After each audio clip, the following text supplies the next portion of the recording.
नमस्कार, मैं हूं हेमेंद्र शर्मा और आप देख रहे हैं MP round up. Madhya Pradesh के मुख्यमंत्री शिवराज सिंह चौहान आजकल लाडली बहन योजना का राग आलाप रहे हैं। हर तरफ लाडली बहन योजना की ही चर्चा हो रही है। हर पात्र महिला को हर महीने 1,000 रुपया दिया जाएगा और बजट में भी इस योजना के लिए 8,000 करोड़ रुपए का प्रावधान किया गया है। यहां तक कि मुंबई एयरपोर्ट में भी लाडली बहन योजना के इश्तिहार लगाए गए हैं। इससे पहले लाडली लक्ष्मी योजना की बात होती थी। बच्चियों के पैदा होने से लेकर उनकी पढ़ाई का खर्चा सरकार उठाएगी और फिर उनकी शादियों के लिए भी सरकार पैसा खर्च करेगी। लेकिन ये सारी बातें सरकार की कथनी है। सरकार की करनी क्या है ये हम आपको थोड़ी देर में बताएंगे और आप खुद ही समझ लीजिए कि सरकार की कथनी और करनी में क्या फर्क है। पिछले हफ्ते हमने आपको बताया था कि कैसे मध्य प्रदेश सरकार ने पीसा ब्लॉक कोऑर्डिनेटर्स की भर्ती को लेकर के व्यापम टाइप स्कैम को अंजाम दिया। कैसे विज्ञापन के मार्फत आवेदन बुलाए गए, आवेदन आने के बाद मेरिट लिस्ट निकाली गई और फिर लोगों को इंटरव्यूज के लिए बुलाया गया और ऐन वक्त पर इंटरव्यूज कैंसिल कर दिए गए और फिर बीजेपी, एबीवीपी और आरएसएस से जुड़े लोगों को बिना किसी आधार के, बिना इंटरव्यू के नियुक्त कर दिया गया। ये पीसा कोऑर्डिनेटर्स ब्लॉक लेवल की बात हुई और डिस्ट्रिक्ट कोऑर्डिनेटर्स की भी यही लगभग हालात थे। 14 डिस्ट्रिक्ट कोऑर्डिनेटर्स अपॉइंट हुए जबकि 74 ब्लॉक लेवल पे पीसा कोऑर्डिनेटर्स को अपॉइंट किया गया। ये जो आवेदन की प्रक्रिया थी इसमें 17,000 लोगों ने अप्लाई किया था और इन 17,000 लोगों में से लगभग 6,000 महिलाएं थी। ये जो मेरिट लिस्ट इस पूरे मामले में बनाई गई थी उसमें से 890 लोगों को इंटरव्यूज के लिए बुलाया गया था। ऐसा इसलिए किया गया था क्योंकि 79 पदों में भर्ती होनी थी और एक पद के खिलाफ 10 लोगों को इंटरव्यू के लिए बुलाया गया था।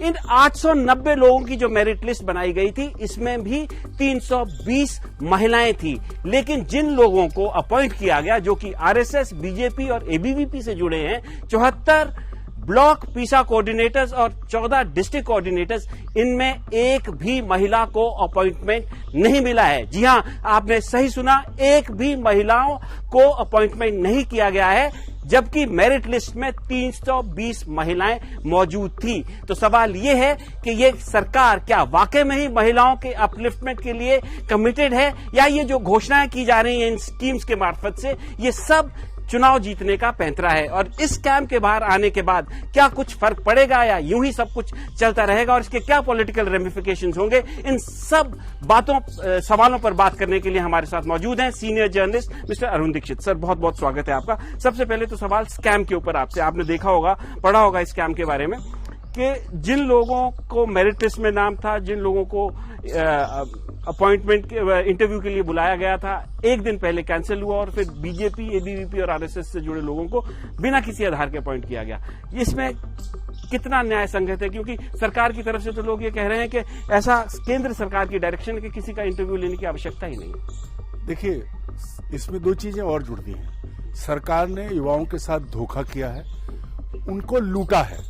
पहले जो इंटरव्यू के लिए बुलाए गए थे तो बहुत लाखों रुपया भी 6 करोड़ रुपए लिए। 6 करोड़ मतलब 6 करोड़ रुपया 17,000 युवकों से आपने लिया। ये 17,000 नहीं सर, ये तो 1 लाख के करीब लोग आए थे। इसमें बाकी भी और थे, तो ओवरऑल 6 करोड़ पैसे इकट्ठा हुआ। आपने बेरोजगार युवाओं से 6 करोड़ लूट के सरकारी खजाने में रख लिए, फिर उनकी उम्मीद पर एकदम पानी फेर दिया। ये एक तरह से सुनामी आ गई। वो वेट कर रहे हैं कि उन्हें बुलाया जाएगा, उनका इंटरव्यू होगा। सर, इंटरव्यू हुआ, उसके बाद उन्हें आगे बुलाया जाएगा, नौकरी मिलेगी, लेकिन अचानक आपने सब कैंसिल करके बैकडोर एंट्री कर ली। बात जो महिलाओं की हो रही थी, ये सरकार की नीयत पहले दिन से साफ नहीं है, केंद्र में हो या राज्य में हो। अब आप महिलाओं के रिप्रेजेंटेशन को देख लीजिए। आगे की बात करने से पहले बता दें, नरेंद्र मोदी सरकार में कुल 11 महिलाएं हैं, जो टोटल उसका औसत पाता है 8.9 के करीब। और शिवराज सिंह सरकार में कुल 3 महिलाएं हैं जो 1% के आसपास, क्योंकि 31 मंत्री हैं। तो बीजेपी के नेतृत्व की महिलाओं को लेकर के जो नियत है वो इसी से साफ हो जाती है कि 33% आरक्षण को लेकर के लगातार बात हो रही है। महिलाओं को आरक्षण दिए जाने के लिए लगातार सारे दल बात कर रहे हैं। ये भी दावा हो रहा है कि हमने पुलिस में भर्ती कर दी, हमने अलग अलग, लेकिन वास्तविकता जहां महिलाएं अपनी आवाज उठा सकें वो कैबिनेट। महिलाएं चुन के आई ऐसा नहीं है, उसमें महिलाओं को जगह नहीं मिली। सर, यहाँ तो दूसरा सवाल है। मैं ये कह रहा हूँ, मेरा आपसे सवाल ये है कि एक तरफ तो आप घोषणाएं कर रहे हैं कि महिलाओं को अपलिफ्ट करेंगे, हम महिलाओं को रिजर्वेशन देंगे, सरकार में रिप्रेजेंटेशन देंगे, ये करेंगे वो करेंगे, लेकिन जहां महिला मेरिट में है 890 में से 300 महिला मेरिट लिस्ट में, वहां उसको कैंसिल कर दिया गया और बैकडोर से एंट्री हो गई। मैं वही कह रहा था कि जब महिलाएं विधायक चुन के आती हैं उन्हें जगह नहीं देते। यहाँ महिलाओं ने मेहनत की, लड़कियों ने मेहनत की, उन्होंने इम्तिहान दिया, उसके बाद वो मेरिट लिस्ट में आई। मेरिट लिस्ट में आई, उसके बाद उनको सबको आपने एक उसमें राइट ऑफ कर दिया।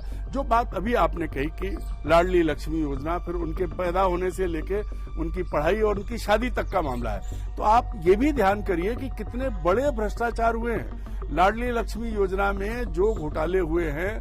आप याद करिए मुख्यमंत्री, इसीलिए हम कह रहे थे सर कि कथनी और करती में कितना फर्क है। मुख्यमंत्री का अपना गृह जिला है जिसका एक ब्लॉक अधिकारी अभी भी जेल में है शायद, जिसने 30 करोड़ रुपया महिलाओं का शादी के नाम पे निकाल के बांट दिया, और अब सरकार ने कह दिया 51,000 सीधे देंगे।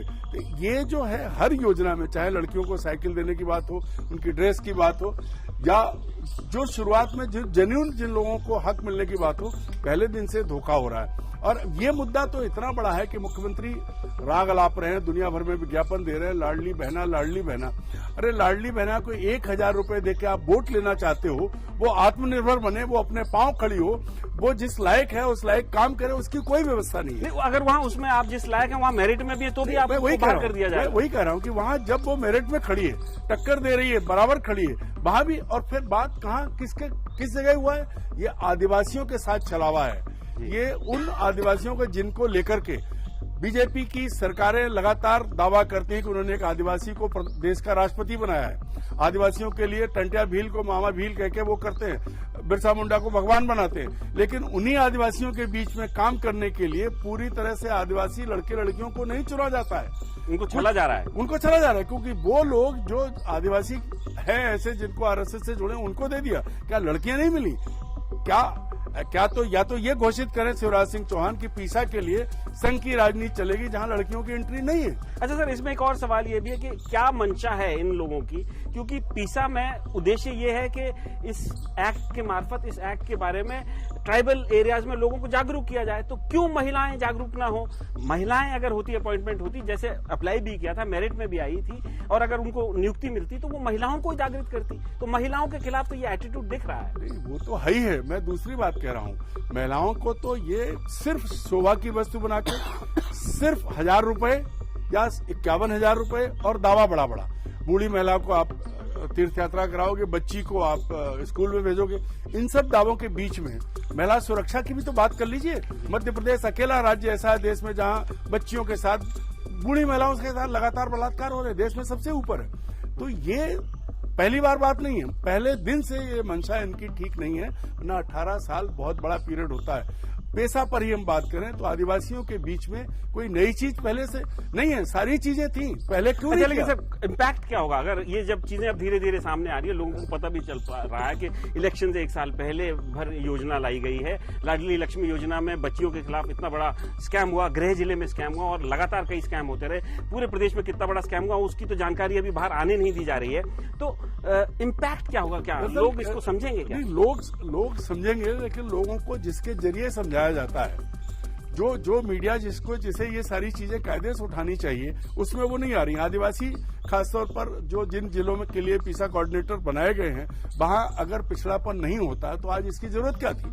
आजादी के इतने साल बाद भी आप मानते हैं कि वो पिछड़े हैं, पर वो पिछड़े उन्हें और आप पिछड़ा करना चाहते हैं।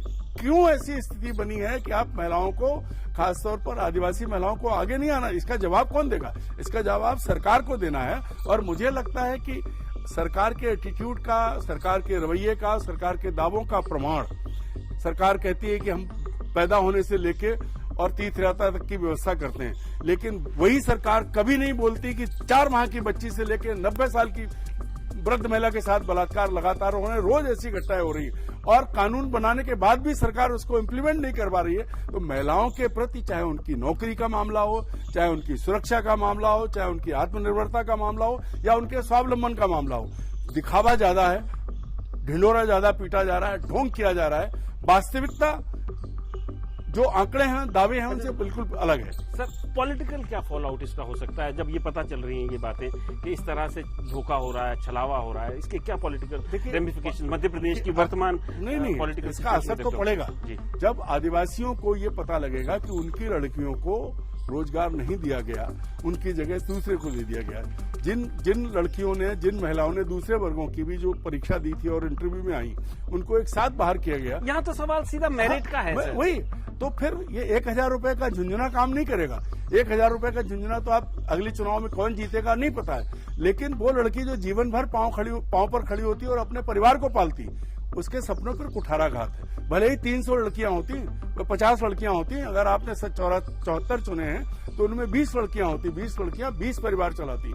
ये धोखा है। तो सरकार ने जिस तरीके से पीसा ब्लॉक कोऑर्डिनेटर्स और डिस्ट्रिक्ट कोऑर्डिनेटर्स को अपॉइंट किया है, मेरिट के बावजूद लड़कियों को कोई जगह नहीं मिली है। और उसके अलावा अगर आप देखें तो एक राग अलापा जा रहा है लाडली बहन योजना का, लाडली लक्ष्मी योजना का। वास्तविकता यही है कि महिलाओं के साथ कहीं ना कहीं छलावा किया जा रहा है। एमपी राउंड अप में आज सिर्फ इतना ही। कर फिल्म मुलाकात होगी, तब तक के लिए थैंक यू, गुड बाय।